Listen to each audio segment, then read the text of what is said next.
How's it guys, and welcome back to another episode of Game On Garage.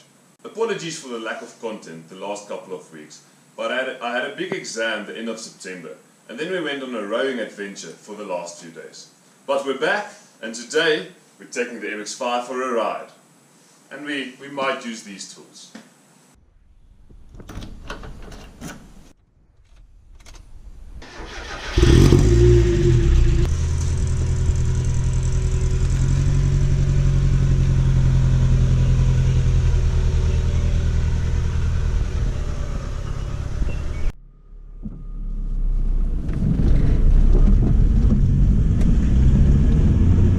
So as a bit of a morning drive, I think we're going to go get some breakfast. And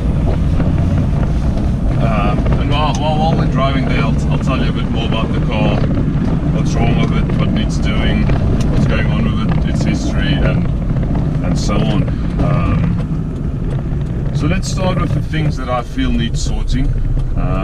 Starting at the front, the one headlight motor is not working at the moment.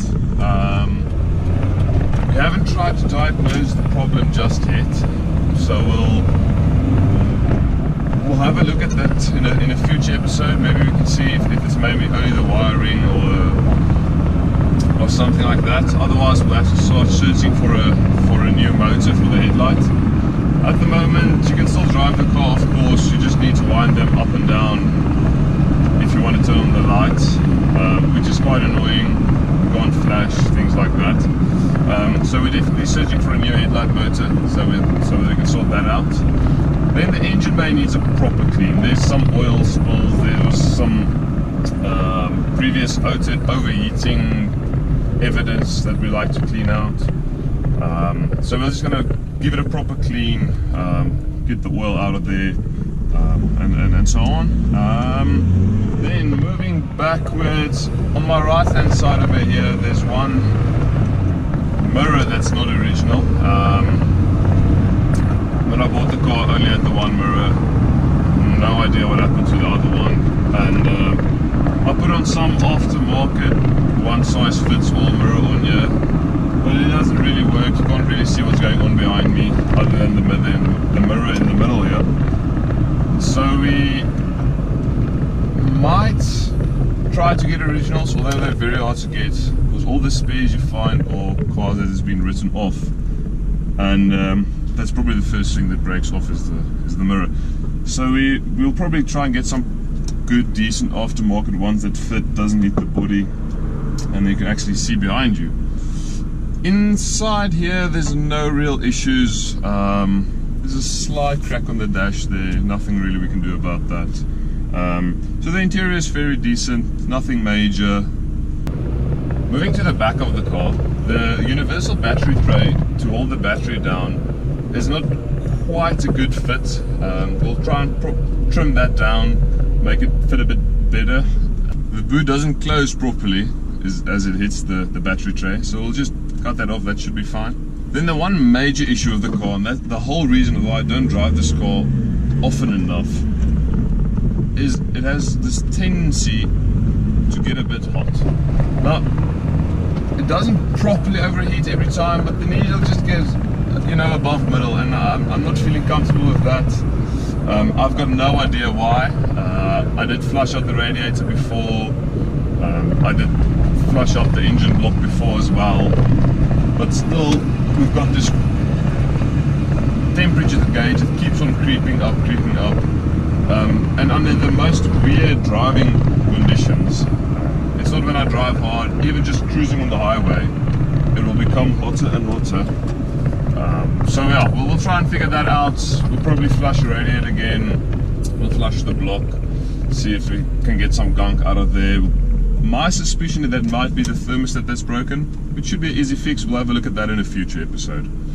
As it stands, we're just below halfway, which is perfect. That's where you want the car. But we'll just keep an eye on the temps for now and go get some proper breakfast.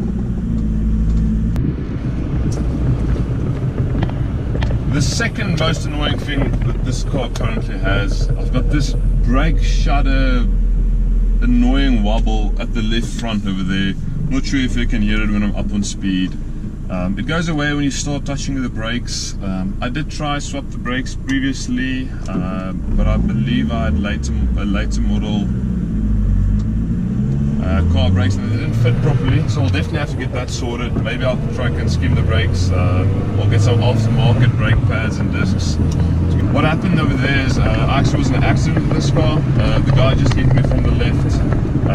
He was trying to merge into my lane, probably didn't see me, and he hit me exactly on the left front wheel.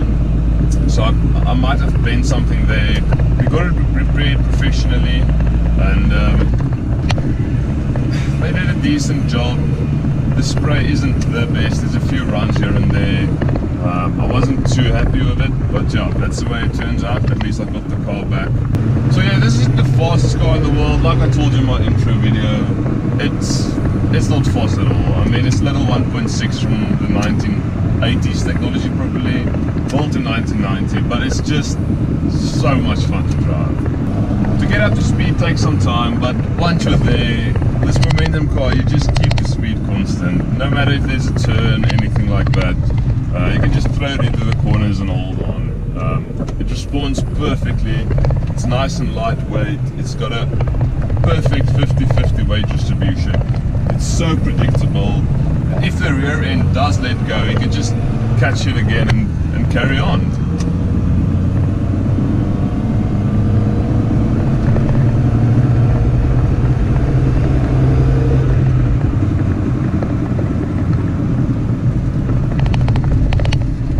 Yeah, we've got no plans as yet to make it faster than it currently is. As it stands, you can enjoy the car to the fullest all the time. You can go flat out without any worries of having a big proper crank. Alright, let's go get some breakfast and then we'll have a chat about the car again.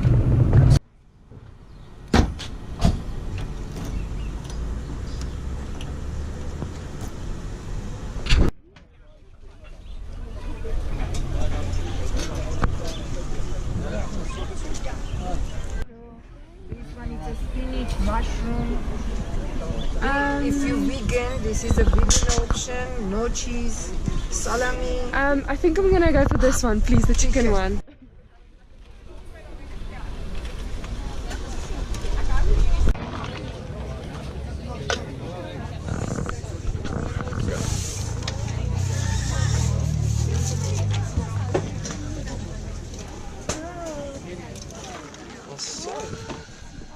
Breakfast done, it's time to work on the car. As you can see here, the boot doesn't really close.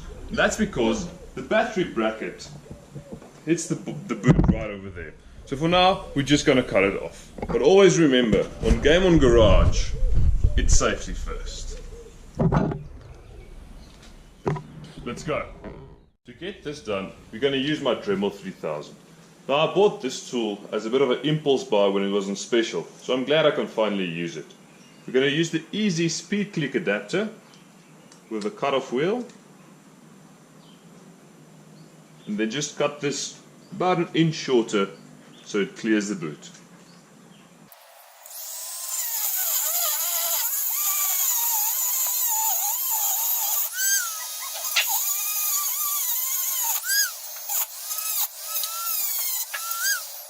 Right, let's see if that's better now. There we go. Like you can see there, the cut-off wheel worked great. The only problem was you had to keep the speed up, because as soon as you hit the middle, it starts to slow down a bit. But I'm very happy with the purchase, and I'm glad the boot closes smoothly now.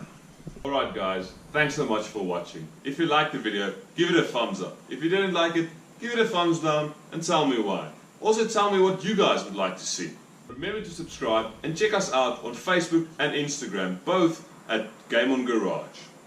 Stay tuned for future episodes where we fix more things on my Mx5. In the meantime, remember, it's not game over, it's game on.